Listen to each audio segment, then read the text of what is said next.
thank you very much for doing this interview with us. I'd like to get a little background on why you got interested in this research. We started working on quaternary ammonium compounds maybe about 25 years ago, and we got into it simply because of some possible cute structures that we make to see if we could actually do the chemistry. And the project rolled along for a number of years, and we ultimately found that with the chemistry that we had developed and the characteristics of certain types of quats, that we could possibly generate materials that would be antimicrobial.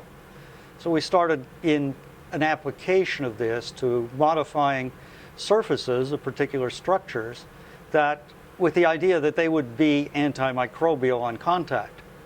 So that's what's brought us to this point. And what is a quat exactly? A quat is short for quaternary ammonium salt. It's a derivative of an amine, which is an organic base. Amines are ubiquitous. They're all over the place. They're all through your body.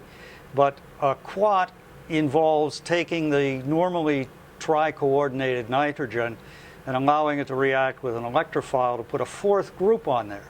That's where the term quat comes from 4 groups attached to the nitrogen. Ammonium means it's a positively charged site rather than neutral with an amine. So we have quaternary ammonium salts, or generally known as quats. So what is AMG in simple terms?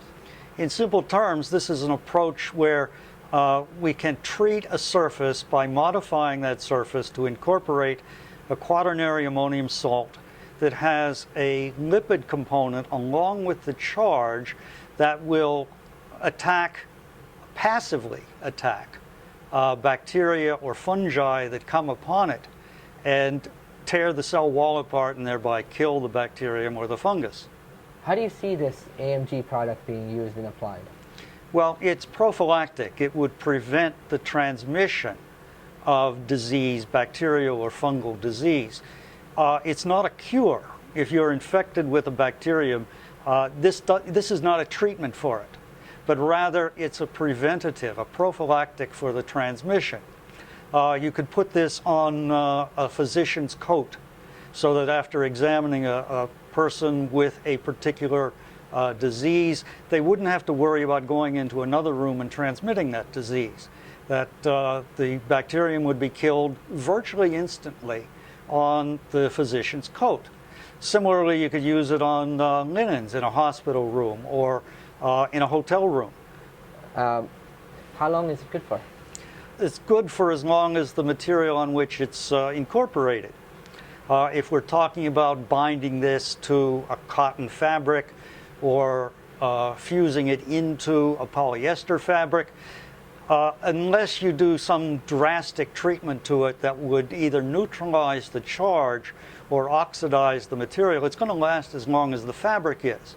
It's not consumed when it kills bacteria or fungi, because it's not a chemical reaction as far as the antimicrobial is concerned. Mm-hmm. It's simply stabbing the bacteria, and once the detritus from the bacterium or fungus is washed away, it's still there available to keep acting on further. And what makes AMG a better product than the other ones that are on the market today? The idea that cationic lipids can kill bacteria is not original with us. What is original with this is our mode of organization to attack the bacteria en masse. There are other systems out there, but their approach to attachment to the fabric or the surface does not allow them to last as long. It's not as efficient, and it doesn't last as long as ours does. So that's the advantage of the procedures that we are using. Have you done this on any common fabrics today?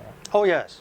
We've worked with a variety of these things. We've done it on, we started doing this on simple cotton or nylon cotton mixtures, particularly on those used in military uniforms. We've done it on a variety of cotton materials, for example, that's used in physicians' hospital coats. We've also done this on a variety of polyester and polyester blends. which work very nicely. In addition to looking at paper, which could be used in filters, wood that's used in construction, all sorts of possibilities like that. And how about things like staph infection, which plague our hospitals today? Well, Staph aureus is one of the bugs that we use as a standard in testing the materials that we make. And actually for our materials, it's one with the lesser number of restrictions on structure to kill. It's a relatively easy kill by this material. So what are the types of patents you hold currently? We have patents for the processing of surfaces for rendering them antibacterial and antifungal. And there are several processes that we have, different approaches for different types of surfaces. And what other patents are you looking to get? We're looking for patents now that will use our antiviral approaches, slightly different structures. And we are looking for patents on things that could be pharmaceuticals. Dr. Engel, what is Quat Science, and what will your role be there? Quat Science is a corporation that is founded to generate applications for the patents that we have generated and the use of AMG in a variety of applications. My role there is to be Director of Research and Development, which initially anyway will involve looking at those who wish to manufacture materials using our technology and provide guidance for them in the specific application they have. And our goal in Quat Science would be to develop the procedures that they would actually use to apply our processes. Thank you very much, Dr. Engel. You're welcome.